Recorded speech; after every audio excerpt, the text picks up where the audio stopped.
Horas, menjual-jual, Yahoo! Dalam episode ini, kita akan membahas plastisitas otak bagian keempat, mengatasi gangguan psikosomatis. Gangguan psikosomatis adalah keluhan fisik atau gejala penyakit yang muncul karena pengaruh pikiran, bukan karena alasan fisik yang jelas seperti luka, infeksi, kerusakan jaringan, atau organ tubuh. Orang dengan gangguan psikosomatis sering merasa khawatir berlebihan meski kondisi fisiknya baik-baik saja, atau kalaupun ada penyakitnya tergolong ringan.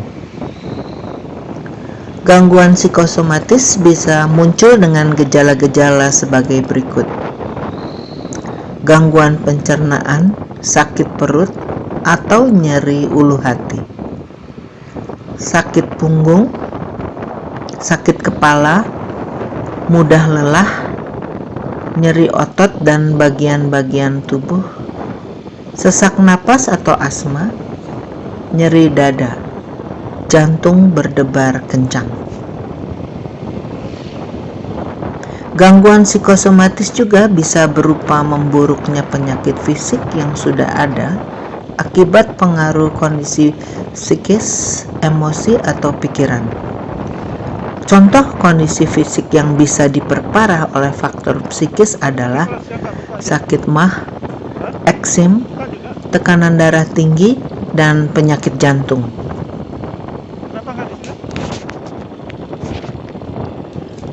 Meski berasal dari pikiran, gangguan psikosomatis tidak boleh disepelekan dan harus diatasi. Gangguan psikosomatis biasanya muncul karena stres atau konflik batin yang dialami. Selain stres, yaitu merasa tertekan karena banyaknya pekerjaan atau tanggung jawab yang harus dilakukan dalam jangka waktu yang terbatas, kemarahan yang terpendam, rasa bersalah, rasa malu, rasa tidak berharga, dan kehilangan tujuan hidup merupakan faktor-faktor yang sering menimbulkan gangguan psikosomatis. Ada seorang pria yang pandai bergaul dengan orang sehingga dipercayai oleh teman-temannya. Teman-temannya sering menceritakan masalah-masalah mereka kepadanya, dan dia mendengarkannya dengan penuh perhatian. Mereka juga menceritakan pemikiran-pemikiran mereka kepadanya, termasuk ide-ide mereka yang entah kenapa tidak bisa dijalankan. Karir orang itu maju dengan cepat sesudah menghasilkan beberapa ide brilian yang sangat menguntungkan organisasinya.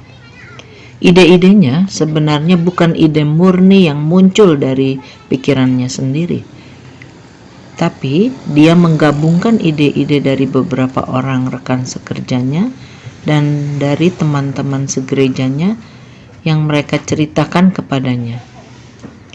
Dia menggabungkan ide-ide itu sehingga memunculkan ide yang dapat dijalankan dan berhasil. Dia merasa bahwa dia hanya beruntung mendengar ide-ide yang terpisah-pisah dari banyak orang dan menggabungkannya, sehingga ide-ide yang tadinya tidak dapat dijalankan jadi bisa dijalankan dengan baik. Dia merasa khawatir bahwa ada di antara teman-temannya itu yang akan mengenali bahwa idenya yang brilian itu sebenarnya berasal dari ide teman-temannya. Karena itu, dia dihantui kekhawatiran bahwa dia akan ketahuan sebagai orang yang hanya pandai menggabungkan ide-ide orang-orang lain.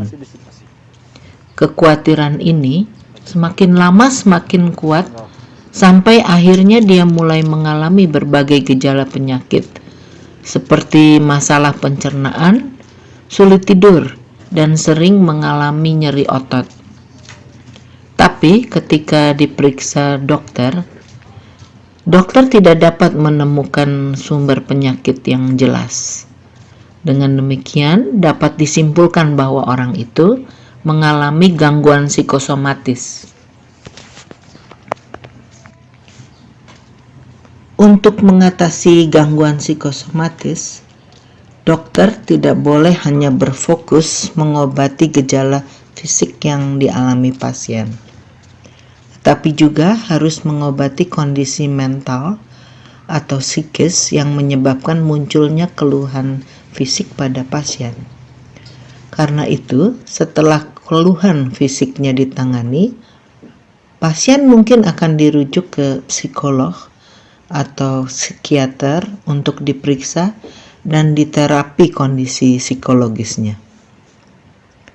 Beberapa terapi untuk gangguan psikosomatis yang mungkin dilakukan oleh psikolog atau psikiater adalah psikoterapi.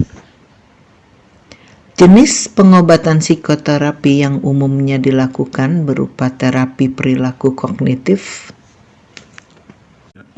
atau cognitive behavior therapy. Pengobatan ini bertujuan untuk melatih respons mental seseorang terhadap situasi yang berat. Hal ini akan sangat bermanfaat untuk mengurangi keluhan fisik yang dialami orang dengan gangguan psikosomatis. Hipnoterapi. Hipnoterapi adalah terapi dengan memanfaatkan hipnotis. Hipnoterapi bisa dikombinasikan dengan psikoterapi dan efektif untuk mengatasi stres serta kecemasan. Dengan hipnoterapi, seseorang akan mampu mengeksplorasi pikiran, perasaan, dan ingatan menyakitkan yang tersembunyi dalam pikiran bawah sadarnya. Setelah luka batin ini ditemukan, dokter bisa membantu pasien mengolah dan menanggapi luka tersebut, sehingga tidak berkembang menjadi stres yang bisa memicu gangguan psikosomatis. Dokter mungkin juga akan melatih pasien untuk mengelola stres dengan baik. Tujuannya adalah agar pasien bisa mencegah timbulnya gejala psikosomatis ketika sedang dilanda stres.